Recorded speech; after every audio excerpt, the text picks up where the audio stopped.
is a renewed effort to feed the need in the South St. Petersburg community. Several residents are working to bring a new kind of grocery store to that area, which has long been considered a food desert. Fox 13's Genevieve Curtis live in our newsroom now with details on a project that is gaining some momentum. Genevieve? Yeah, well, it certainly is, Chris. One of the big questions posed to the city of St. Pete over and over again is how to help feed families in South St. Pete, an area that has lacked access to a grocery store for years. And some community members think that the answer is in a community-owned grocery store. That traditional grocery market model just will not work here. For 7 years, the city has tried and failed to convince a grocery chain to open a store in South St. Pete. The lack of access to affordable, healthy, and nutritious food in an area already facing food insecurity leads to worse health outcomes for residents.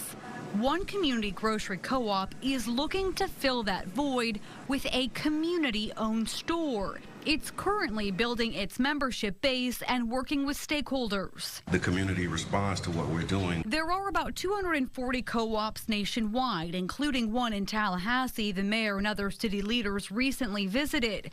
The co-op would also work with local growers and producers to get fresh, affordable food. It currently has around 150 members who are invested. They need to reach 300 before it moves to the next phase of development.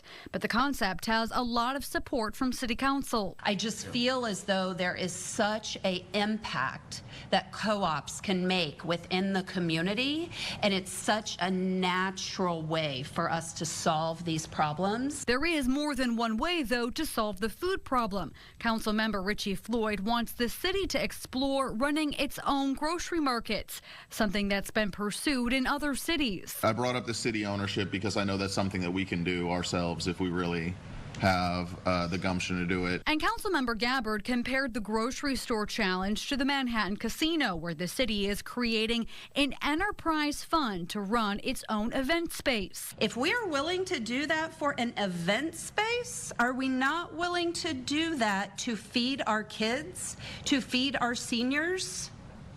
We can do big things, and we're willing to do them in other ways.